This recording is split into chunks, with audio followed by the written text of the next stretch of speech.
yanatokea na kile ambacho ulikifanya miaka iliyopita.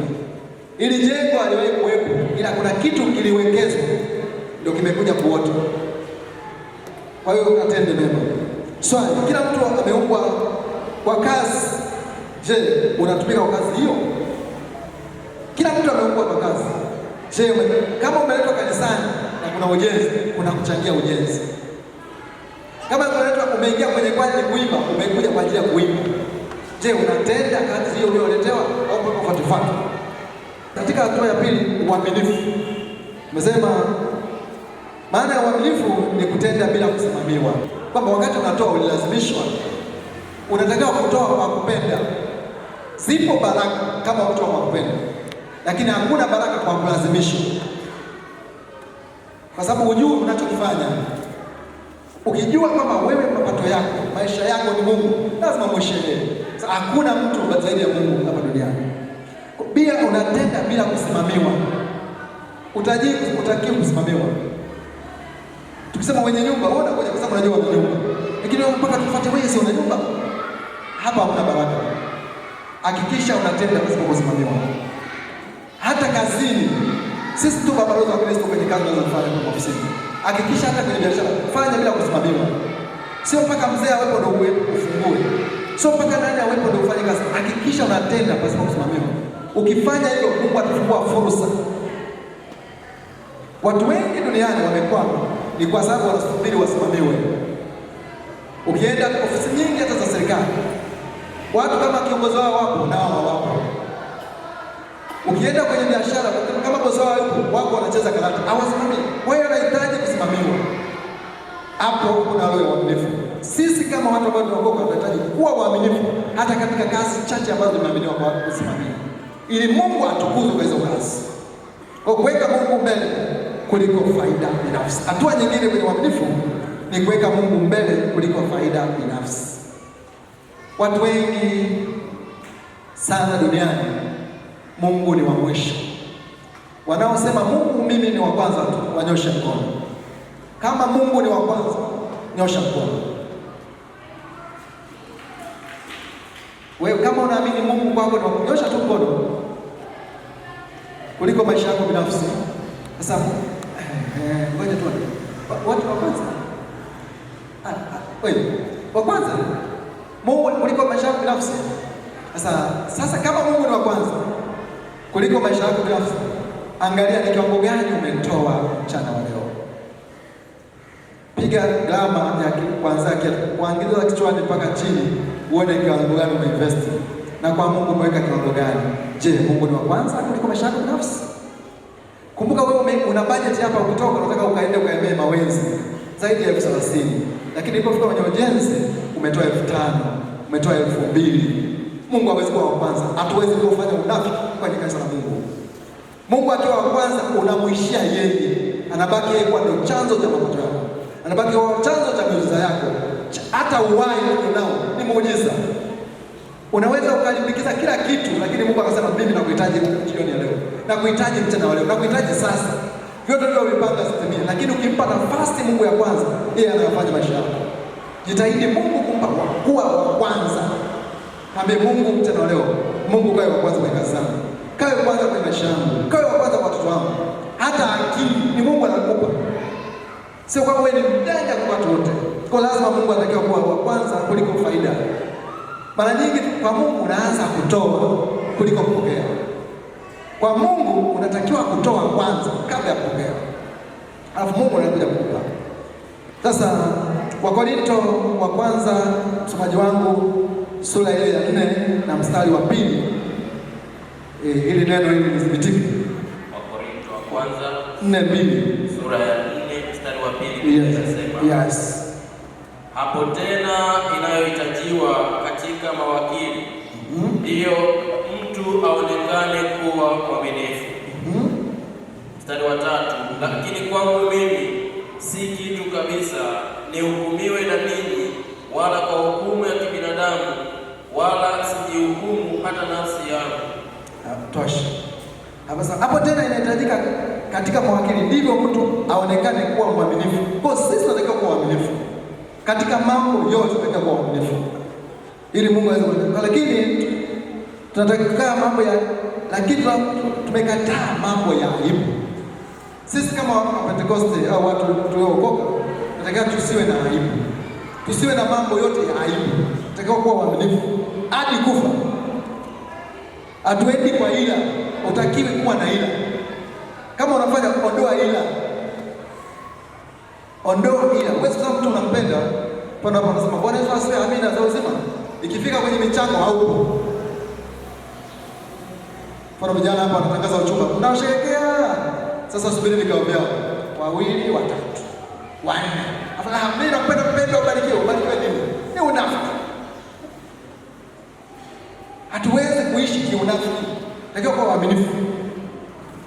Kwa hiyo uongo, anasema wala tusichanganya neno la Mungu na uongo. Hataki kuwa waongo, bali kwa kudhihirisha iliyo kweli, tukionyesha kuwa tuna haki na dhamiri safi. Sasa sifa za mtu mwaminifu, sifa, mwambie mwenzako sifa za mtu mwaminifu. Mtu mwaminifu ana bidii.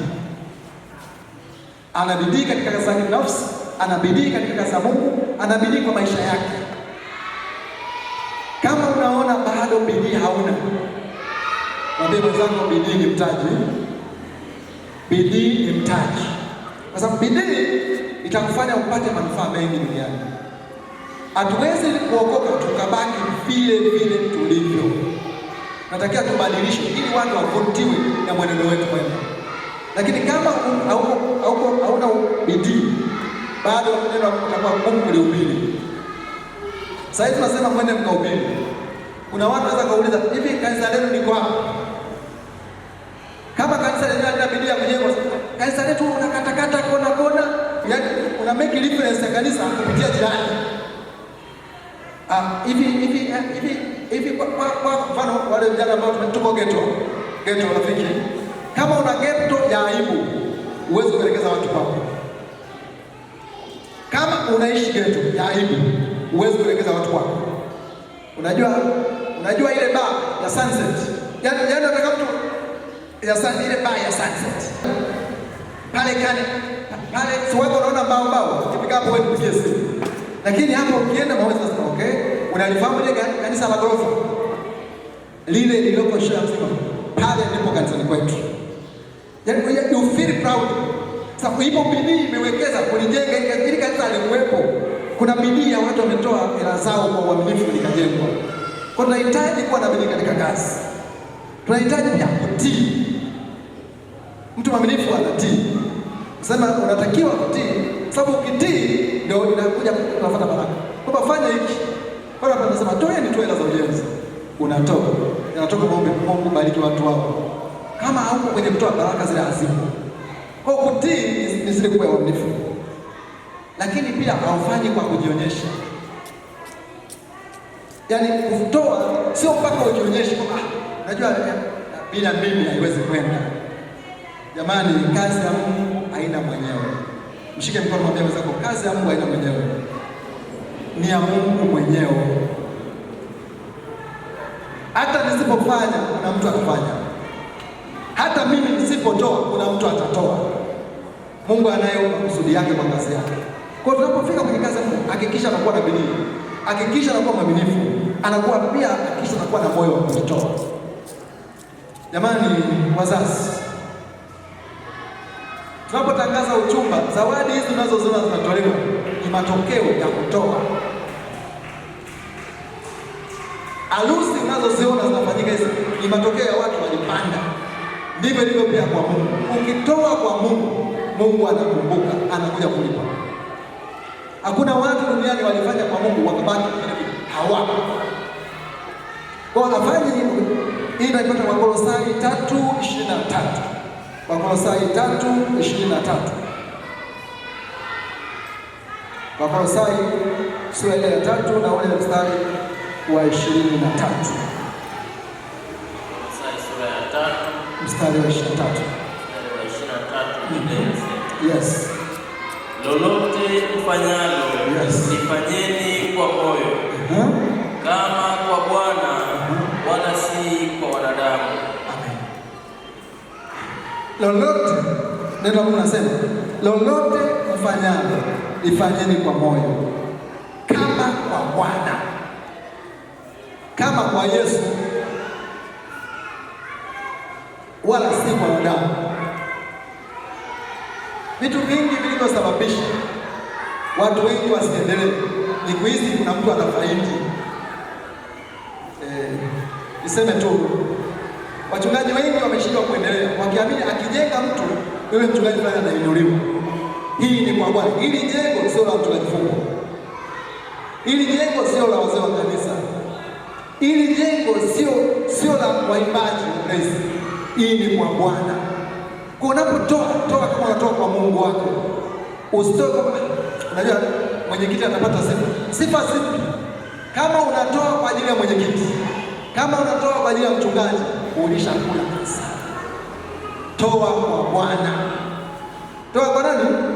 Sasa kama kwa Bwana unaweza kuwa na milioni 7 ukatoa 10,000. Umetoa kwa Bwana. Umetoa kwa nani? Ukawa na mpango wa jioni kwenda kufanya vitu vikubwa mamezi makubwa, lakini kwa Mungu anasema natoa 20,000. Sawa. Sio Bwana anajua ulichokuwa nacho. Hapo shasimu wangu Mungu tazama wateja wengine. Ulitoa kwa Bwana? Najua hapa itaonekana yule mjanja. Hapa toeni kwa Mungu. Usitoe kwa watu. Sasa hapa kwa lazima uhakikishe kwamba tunatoa kwa Mungu na sio kwa watu. Fanyeni kwa moyo. Sasa faida za kutumika kwa faida za uaminifu. Faida zilizokuwa za uaminifu, faida ya kwanza, Mungu ubariki mtumishi wake. Ukiwa mwaminifu, Mungu lazima akubariki. Ukiwa mwaminifu kwa Mungu, baraka ni lazima. Mshike mwenzako mbele. Ukiwa mwaminifu, mshike mkono. Mshike mkono kuna. Ukiwa mwaminifu kwa Mungu, baraka ni lazima. Mungu mbariki yule anayekuwa mwaminifu kwake. Kwa sababu ameahidi kwenye neno lake. Tuone Mathayo 25 ule mstari wa 21. Mathayo 25 mstari wa 21. Nafikiri nilisoma muda fulani. Naomba urudie kusoma. Mathayo sura ya 25 mstari wa 21. Mstari ule wa 21. Ndio. Biblia inasema,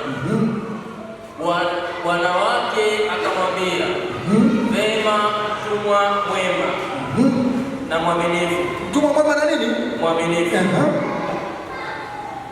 Bwana wake akamwambia, vema mtumwa mwema na mwaminifu.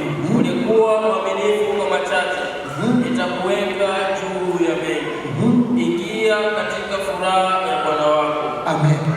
Kwa ukiwa mwaminifu kwa Mungu, Mungu anakuinua. Mungu anakuongeza. Tatizo kubwa lililoko ambayo shetani anajua kwamba tukiwa waaminifu kwa Mungu tutashinda kutakuja kupata baraka. Kwa amefanya mioyo ione ubaili, yani nafsi inakuwa na ubaili wa kutoka hivi kitu hapa kifilisika, kifanye hiki kifilisika. Kumbe unazuia baraka. Sasa mchana wa leo shinda leo ya uaminifu. Shinda leo ya kutofanya kazi ya Mungu kwa uaminifu ili Mungu akawadhihirike. Ukiwa mwaminifu, Mungu lazima afanye. Kwa hapa tunaona kwamba huyu mtu alikuwa mwaminifu. Wote walipewa talanta. Mmoja akaweka, mwingine akazalisha, mwingine akasema ngoja nichimbie. Alafu Mungu alipokuja, sema niliogopa ona pasipopanda. Mungu hawezi kupanda kama ategemee kuvuna. Wakati mwingine tumeweka viwango vya mapato kwa sababu Mungu akikupa ni kwa faida yako. Akikupa ni kwa ajili ya mataifa. Akikupa ni kwa ajili ya ukahaba. Kwa Mungu anazuia kipato. Hii ni kusudi baki hapa kwa kuwa na discipline. Vipo vibano watoto wa Mungu wanapitia ni kwa sababu ya maisha yao baada ya kubarikiwa.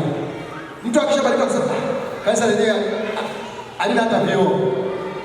Kanisa lenyewe wale wote maskini, mimi nitasaidie na maskini. Ndio maana Mungu amezuia. Toeni kwa uaminifu. Fanyeni kazi kwa uaminifu. Mungu atafungua maisha yetu. Yaani lazima Mungu aonekane. Lakini lingine upandisha daraja la kiroho na kimwili. Faida ya pili ya kuwa mwaminifu ni kupanda kiroho na kimwili kwenye daraja. Kama umeokoka, miaka umeokoka huko pale pale, una tatizo. Na mchana wa leo kama toka umeokoka miaka 10 huko maisha yale lipo tatizo. Siwezi kusema uongozi sana tu, lakini unahitaji kupata rehema. Hakuna mtu anadumaa kwenye wokovu. vinginevyo kuna tatizo. Vipo makando kando ambayo yanatoka. Asubuhi ya leo Mungu akaponya akaondoa makando kando yaliyozuia kusogea mbele, ili Mungu akadhihirishe. Ni sawa sawa kwa miaka yote una mtoto. Ndio maana kila kitu tunachofanya lazima kiwe na matunda. Kwa na wokovu ni matokeo. Tunakuja tufai lakini tunaendelea kufaa. Hii tunaipata katika Mithali 22 na ule mstari wa 29. Mithali 22 na ule mstari wa 29. Msomaji wangu mstari wa 22. Mstari ule wa 29. 29 Biblia inasema. Yes. Pandisha. Wamuona mtu mwenye bidii katika kazi zake, huyo atasimama mbele ya wafalme, hata simama mbele ya watu wasio na cheo. Amen. Ukiwa mfanya biashara, ukiwa mkulima, ukalima na discipline na ukawa mwaminifu, lazima utoke viwango vya chini kwenda vya juu. Hatutegemei uendelee kuwa na kazi ile ile. Yaani hata ukiajiriwa leo unapanda madaraja. Leo una cheo hiki, kesho kinapanda. Lakini ukiona wewe ni hapo flathead, lipo tatizo. Uwezi kuwa unauza vitu, unaanza viatu vitatu, ukaendelea viatu vitatu. Lazima mtaji ukue. Kwa kama mwaminifu, Mungu amesema atakupandisha daraja. Na anapokupandisha daraja, anakutoa kwa watu baadhi. Unajua hii ni job. Kuna siku moja watu waliona kundi langu la mchana. Kuna mmoja aliniambia, alikuwa rafiki, akasema, "Mzee, utupe pini." Unakutana na kundi ambao mchango wao zinaanzia milioni. Michango ya harusi milioni, michango ya harusi 500,000, lakini kuna kundi michango yao 50,000. Uwezi kupandishwa na hilo kundi la milioni kabla hujafika hiyo daraja la kupanda. Sababu Mungu anakutanisha na watu wa aina ile kulingana na wewe ulipo. Kwa kutukiwa waaminifu, Mungu ameenda kukupandisha. Tulianzia chini, sasa tumekuja kwenye nguvu. Kwa na maisha yetu lazima yapande. Hatuwezi kujenga jengo zuri na la kumpa Mungu sifa tukabaki chini. Hila lipo. Hamna roho ya kufilisika huko ndani. Mwambie mwenzako, hii madhabahu haifilisi mtu. Mwambie kabisa. Mwambie madhabahu ya Bwana hii haifilisi mtu. Kama unafilisika ni wewe, sio madhabahu. Kwa hiyo kama unafanya kazi kwa uaminifu, lazima Mungu akuinue. Ni ombi letu na maombi yetu kwa Mungu kwamba nyinyi tunapomaliza ujenzi huu, Mungu akabadilisha maisha ya kila mtu. Yakawe maisha mapya, yakawe maisha yenye ushuhuda. Hizi shuhuda zikiwe za kila mtu. Yaani kila mtu akuone nuru. Ili Mungu akaweze kupanda. Kwa hiyo unakupanda daraja. Lakini nyingine ni kupata thawabu ya milele. Ukiwa mwaminifu, lazima upate thawabu ya milele. Hii inapatikana kwenye Ufunuo 22 mstari ule wa 12. Kitabu cha Ufunuo 22 mstari wa 12. Lazima ukiwa mwaminifu unatakiwa upate thawabu ya milele. Sura 22. Yes. Mstari wa 12.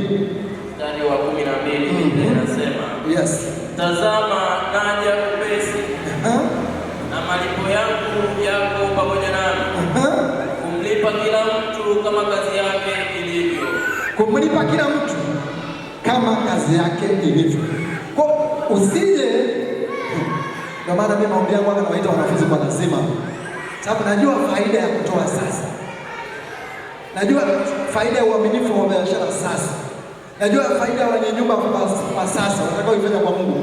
Mungu atafanya nini? Kwa sababu ipo thawabu Mungu ameahidi kutulipa. Amesema, tazama naja upesi na malipo yangu yako pamoja nami. Sasa sema malipo yangu yako pamoja nami. Yaani malipo ya Mungu yako pamoja nami.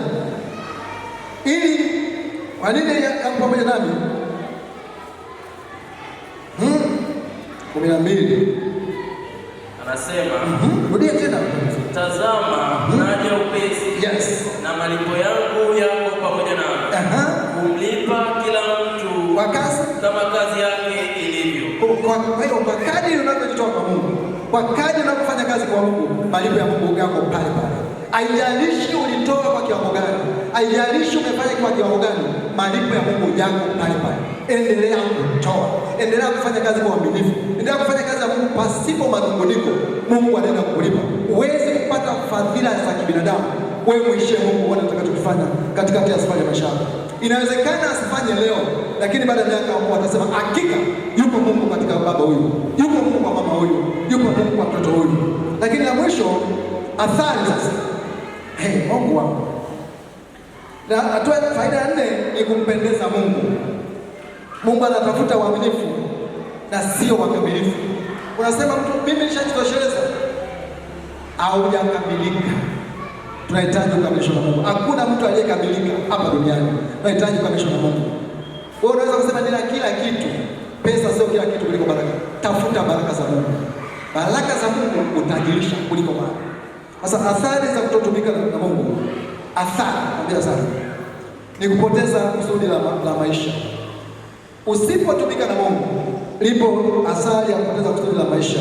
Inapatikana Mithali 19 kwamba usipotumika na Mungu na kuwa mwaminifu, athari yake ya kutokuwa mwaminifu inapatikana Mithali 19 mstari wa 21. Biblia inasema Mithali 19:21, na hila nyingi moyoni mwa mtu, lakini shauri la Bwana ndilo litakalosimama. Rudia taratibu. Mstari wa 21. Yes. Na hila nyingi moyoni mwa mtu, lakini shauri la Bwana ndilo litakalosimama. Amen. Kwa hiyo mtu zipo ila. Zipo nini? Ila. Umesema 22:12. Mithali 19. Mithali 19:21. Yes. Yes. Kwamba kuna ila nyingi machoni mwa mtu, lakini shauri la Bwana ndio litakalosimama. Kwa watu zipo ila mbalimbali, lakini mpango wa Mungu lazima utimie. La pili ni hukumu ya Mungu. Asala nyingine unapata hukumu ya Mungu. Inapata Mathayo 25:26 mpaka 30. Mathayo, usipokuwa mwaminifu ipo hukumu. Ipo hukumu. Usipokuwa mwaminifu kwa Mungu ipo hukumu ya Bwana. Mathayo 25 mstari wa 26 mpaka 30. Biblia inasema, bwana wake akajibu akamwambia, wewe mtumwa mbaya na mlegevu, ulijua ya kuwa navuna nisipopanda na kusanya nisipotawanya. Basi ilikupasa kuiweka fedha yangu kwa watoa riba, nami nikija nikalipata iliyo yangu na faida yake. Basi mnyang'anyeni talanta hiyo, mpeni yule alionazo talanta 10. Kwa maana kila mwenye kitu atapewa na kuongezewa tele, lakini asiye na kitu, hata kile alichonacho atanyang'anywa. Na mtumwa yule asiyefaa tupeni mbali katika giza la nje, ndiko kutakuwako kilio na kusaga meno. Bwana Yesu asifiwe. Usipokuwa mwaminifu, Mungu amesema utatolewa, hata kile ulichonacho utanyang'anywa. Ndio maana maskini hawataisha duniani, na wasiotoa fungu la 10 hawataisha maskini, na wasioshiriki kwenye kazi ya Bwana hawataishi kuwa ombaomba. Sema amina. Bwana mwitikie. Hii ni pili aka nikamkilista pepe kwamba ukijifanya utaki kufanya kwa Mungu, hata kile ulichonacho kufilisika lazima, ila ukiwekeza kwa Mungu lazima Mungu akulinde. Kwa hapa tunasema utapoteza hukumu ya Mungu kwa ajili yako.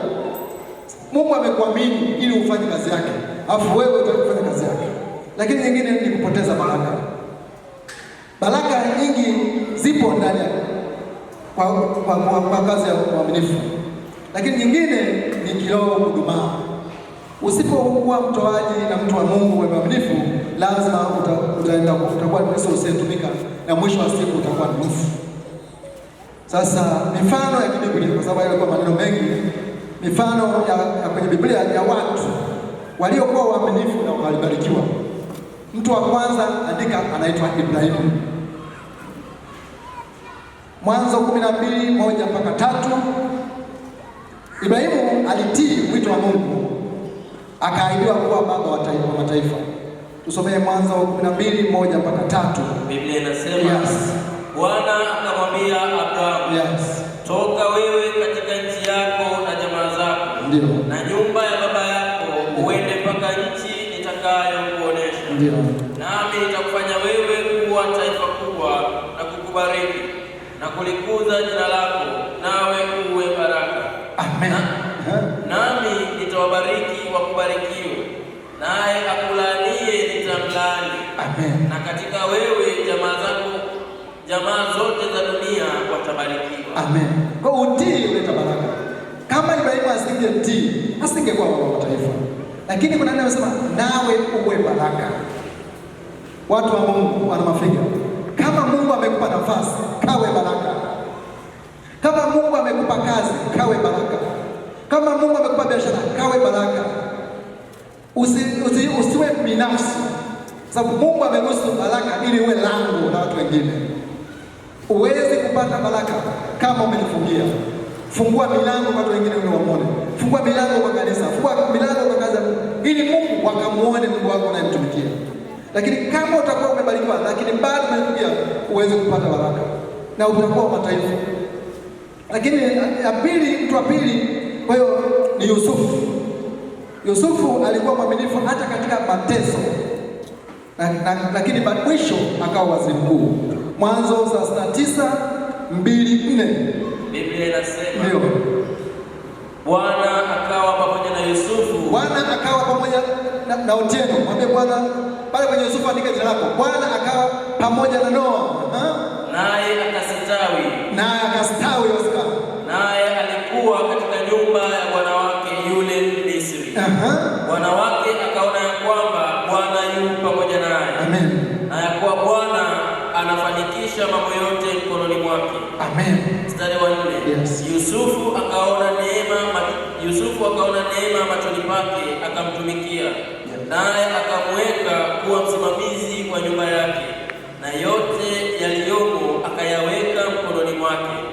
Ikawa tokea wakati alipomweka kuwa msimamizi wa nyumba yake na vyote vilivyomo, Bwana akabariki nyumba ya yule Misri kwa ajili ya Yusufu. Amen. Baraka za Bwana zikawa juu ya vyote alivyokuwa navyo katika nyumba na katika shamba. Amen. Ni Daniel. Daniel alikuwa mwaminifu kwa Mungu hata katika nchi ya ugeni, mpaka katika kwenye tundu la simba inapatikana Daniel 6:3. Lakini Mungu hata kwenye shimo la simba bado Mungu alimtokea. Kwa tukaendelee kuwa waaminifu, Mungu akaonekana. Lakini wengine ni mitume walimtumikia Mungu bila kuoga mpaka dunia yote ikahubiriwa. Mpaka mimi leo nasimama ni kwa sababu ya mitume. Na mimi nasema wewe unasimama ni kwa sababu ya mitume. Kama wasingekuwa waaminifu, wasingevumilia ile mateso, tusingepata wokovu. Kwa ni neema ya Mungu kwamba tuendelee kuwa waaminifu ili Mungu injili ya Kristo iendelee kuhubiriwa. Sasa watu walioshindwa, mwambie wenzako walioshindwa kutumikia Mungu, mwambie hasara ya kutumikia Mungu kwenye Biblia ni watu gani walishindwa? Mtu wa kwanza tunamuona Sauli. Inapatikana Samueli wa kwanza 15:22-23. Akumtii Mungu kikamilifu na ufalme wake ukaondolewa. Mtumishi wa Mungu, naomba usome hapo kwa sababu ipo laana. Samueli wa kwanza 15:22-23. Sauli akumtii Mungu, badala yake ufalme wake ukaondolewa. Kwa tunapoomba, yes, karibu mtumishi.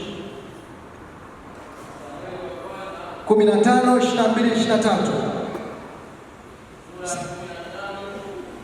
22-23 Biblia inasema. Yes. Naye Samueli akasema, Je, Bwana huzipenda sadaka za kuteketezwa na dhabihu sawasawa na kutii sauti ya Bwana? Angalia, kutii ni bora kuliko dhabihu na kusikiliza ushauri kuliko mafuta ya beberu. Kwani kuasi ni kama dhambi ya uchawi, na ukaidi ni kama uovu na kuabudu vinyago.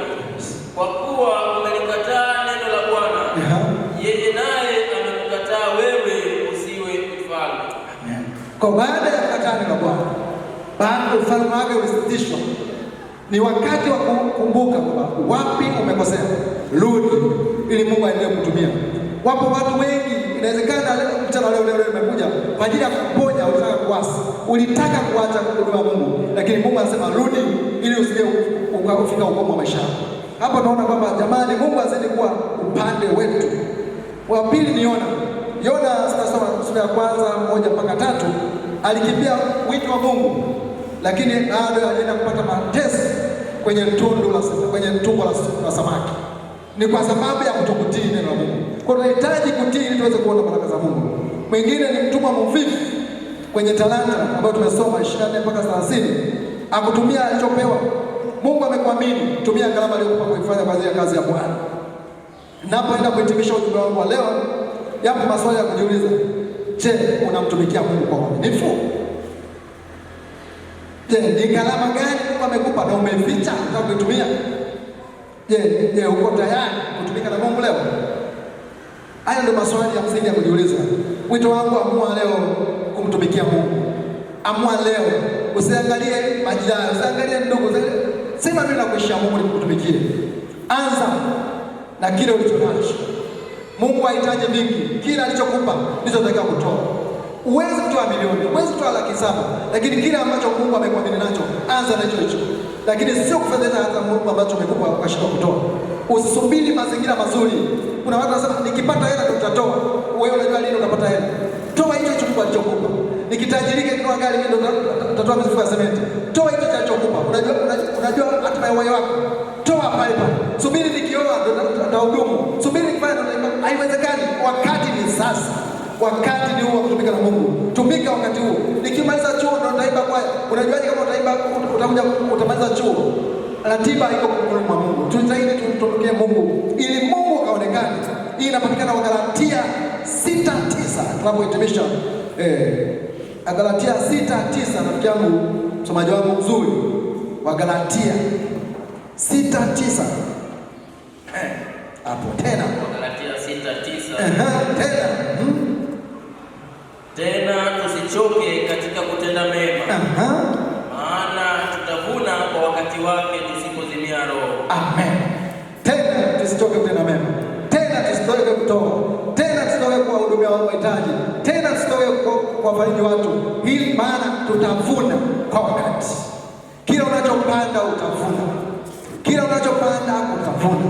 Hakuna mtu utapanda ama uvune mema. Panda kitu chingi ukavune yaliyo mengi zaidi. Kwa hiyo hapa anapohitimisha, Mungu anatafuta watu na sio kamilifu, bali anatafuta uaminifu. Nenda kwa mwaminifu katika kazi ya Mungu ili Mungu aonekane na kusudi la Mungu liweze kutimia kwenye maisha yako.